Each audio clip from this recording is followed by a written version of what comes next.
नमस्कार साथियों, स्वागत है आप सभी का। आज मेरे साथ हैं हेमशंकर जेठमल जी, जो कि अल्वा फाउंडेशन नई दिल्ली के चेयरमैन हैं। साथ ही ये ट्रस्ट एनजीओ के लीगल एडवाइजर भी हैं। इन सभी का लीगल डॉक्यूमेंटेशन का काम ये बहुत समय से करते आ रहे हैं। तो आज हम इनसे जानेंगे इनका एक्सपीरियंस। स्वागत है आपका। हाँ, नमस्कार साथियों, मैं हूँ हेमशंकर जेठमल, अल्वा फाउंडेशन नई दिल्ली से। अभी हमारे साथी ने पूछे जो डायरेक्टर जो शुरू किए हैं अनिकेत जी का धन्यवाद देता हूँ। शुक्रिया आपका। सबसे पहले हम आपसे जानेंगे जेठमल जी, कितने वर्ष हो गए हैं आपको इस एनजीओ के फील्ड में काम करते हुए? मैं सबसे पहले शुरुआत किया था 1998 से। लोक शक्ति समाज सेवी संस्था और वरदान संस्था के मुख्य मार्गदर्शक रहे। लोक शक्ति का राजू सबधन जी और वरदान का रवि मानव जी, उनसे प्रेरणा मिला, तब से मैं कर रहा हूँ 1998 से। तो लगभग आपको 23-24 वर्ष हो गए हैं इस फील्ड में जी। हमको बताइए, आपने क्या सीखा, क्या आपको जानकारी मिली इस एनजीओ सेक्टर में काम करते हुए? एनजीओ सेक्टर में बहुत सारे डिपार्टमेंट सीएसआर का जो प्रोजेक्ट रहते हैं और लोगों को स्वरोजगार देने के जो रहता है, स्वास्थ्य, शिक्षा, लाइवलीहुड, आजीविका मिशन के अंतर्गत में काम करने का बहुत सारे मौका मिलता है।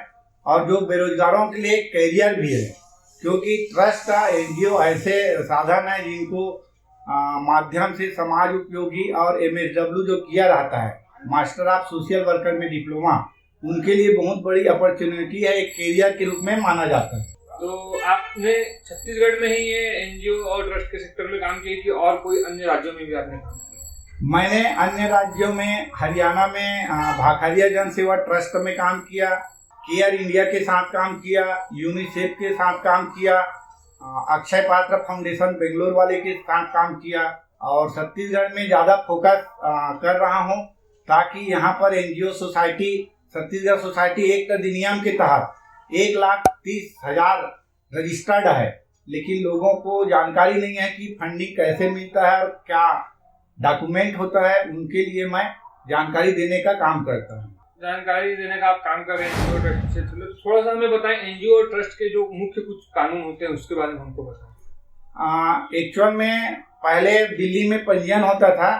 सोसाइटी एक्ट 1860 के कानून बना था, जो अंग्रेज जमाना के द्वारा जो कानून बनाया गया था वो स्थापित हुआ था। तो सभी राज्यों को वहां जाने के लिए दिक्कत होता था, तो अलग अलग राज्य ने अलग अलग कानून बनाया। जैसे मध्य प्रदेश सोसाइटी एक्ट अधिनियम 1973 धारा 44 के अंतर्गत जब छत्तीसगढ़ बना, तो वो अधिनियम एक्ट अभी छत्तीसगढ़ सोसाइटी अधिनियम 1973 धारा 44 के अंतर्गत पंजीयन किया जाता है। इसमें समाज के लोग भी पंजीकृत किया जाता है, वो भी एक एनजीओ कहलाता है। एनजीओ मतलब होता है non profit organization, non government organization जी। एनपीओ भी बोलते हैं, नॉन प्रॉफिट ऑर्गेनाइजेशन जी। और ट्रस्ट का होता है जो ट्रस्ट एक्ट अधिनियम 1882 का कानून है, जो मिनिस्ट्री ऑफ जस्टिस डिपार्टमेंट नई दिल्ली से उनका रजिस्टर्ड होता है। आपने ये सब जानकारी और ये इतना अध्ययन जो आपने किया है, तो ये आपको कहाँ से मिला, कैसे आपको जानकारी? मैं पहले एनजीओ में काम करता था, पंचायती राज सशक्तिकरण परियोजना वरदान संस्था में। तो धीरे धीरे मैं एनजीओ का बुक पढ़ने लगा, कानून के बारे में जानकारी करने लगा, और कुछ यूट्यूब में रहता था एनजीओ के बारे में, क्या है एनजीओ, कैसे काम करता है, एनजीओ का विजन मिशन क्या होना चाहिए, हमारा कंसेप्ट क्या होना चाहिए, मोटो क्या होना चाहिए। तो धीरे धीरे अध्ययन किया, उसके बाद मैं एनजीओ को जानकारी एकत्र कर पूरे लोगों को जानकारी देना शुरू किया। तो साथियों, आप देख रहे हैं ये भी कितना बढ़िया बात है कि उन्हें स्वाध्याय करके ही एनजीओ के क्षेत्र में इतना जानकारी आज प्राप्त किया, और आज 23 वर्ष हो गए हैं इसी पर इनका जीवन आधारित है। इनका जीवन यापन इन्होंने एनजीओ और ट्रस्ट के क्षेत्र में जो लीगल एडवाइजरी का काम करते करते अभी गुजारा है, और आगे भी आप अभी ये कर रहे हैं। तो जो कोई आपसे अगर इस फील्ड में एडवाइस लेना चाहता है तो आपसे संपर्क कर सकते हैं? जी, हमारा ऑफिस है रायपुर में कुशालपुर चौक, एक ऑफिस है लक्ष्मी नगर में है। तो अभी हम छत्तीसगढ़ को ज्यादा फोकस कर रहे हैं। अभी राजनांदगांव डिस्ट्रिक्ट में भी शुरू कर दिए हैं, कोंडागांव जगदलपुर में ऑफिस है हम लोग का। तो इन जगहों पे आप कांटेक्ट कर सकते हैं, और नंबर आपको डिस्क्रिप्शन में मिल जाएगा सर का।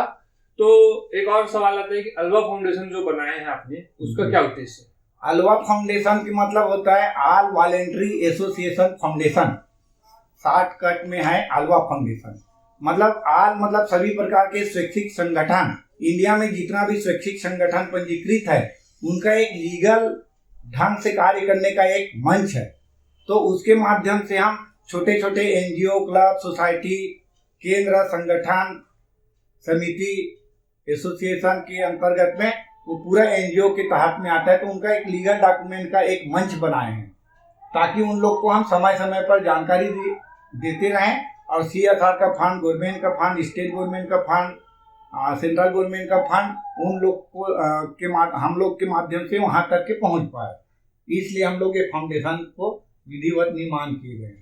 कितने वर्ष हो गए आलवा फाउंडेशन को? ये हम 2019 से हम लोग मिनिस्ट्री ऑफ जस्टिस डिपार्टमेंट से रजिस्टर्ड किए हैं। अच्छा, एक आखिरी सवाल हम पूछना चाहेंगे, एनजीओ के अंतर्गत क्या आते हैं? एनजीओ के अंतर्गत नॉन गवर्नर ऑर्गेनाइजेशन, गैर सरकारी संगठन। तो एनजीओ मतलब होता है नो प्रॉफिट नो लॉस। अगर हम कोई डोनेशन दे रहा है हमें 1 करोड़ रुपया, तो 1 करोड़ रुपया में हम इनकम कैसे करें? तो 10% उनका प्रशासनिक खर्च रखेंगे और 90% एक्टिविटी में खर्च करना पड़ता है, जो हम उद्देश्यों में लिखा जाता है। नियमावली ज्ञापन जो होता है या ट्रस्ट डीड होता है, तो उद्देश्यों को पूर्ति करने के लिए 90% खर्च करना पड़ता है। वो 31 मार्च की डेट में नो प्रॉफिट नो लॉस होना चाहिए, इसलिए एनजीओ कहा जाता है। उसमें प्रॉफिट एंड लॉस अकाउंट नहीं बनता है। अच्छा, received and payment account, profit और इनकम एक्सपेंडिचर अकाउंट बनता है। तो ये काफी बढ़िया जानकारी दी हमें हेमशंकर जी ने। तो बहुत बहुत धन्यवाद हेमशंकर जी, आपने अपना कीमती समय दिया। और साथियों, हम आगे इनसे और वार्तालाप करेंगे। ये तो कुछ थोड़ा सा जानकारी था जो हमको जानने को मिला। आपके अगर कोई सवाल होंगे तो बेझिझक आप कमेंट बॉक्स में उसे डालिए, जिसका जवाब हम सर से लेंगे। और सर को एफपीओ के फील्ड में बहुत अच्छी जानकारी है, तो उसका भी वीडियो आएगा, तो उसके लिए भी इंतजार करें, चैनल को सब्सक्राइब करते रहें। और एक बार पुनः हेमशंकर जी का धन्यवाद हम देंगे। धन्यवाद साथियों। और आप कांटेक्ट करना चाहेंगे तो सर का मोबाइल नंबर डिस्क्रिप्शन में मिल जाएगा, एड्रेस भी डिस्क्रिप्शन में हम डाल देंगे रायपुर का, तो आप वहां भी जाकर संपर्क कर सकते हैं। और वीडियो कैसा लगा जरूर बताएं। कोई सवाल हो तो उसे कमेंट कर जरूर पूछें, हम उसका जवाब अगले वीडियो में आपको जरूर देंगे। धन्यवाद।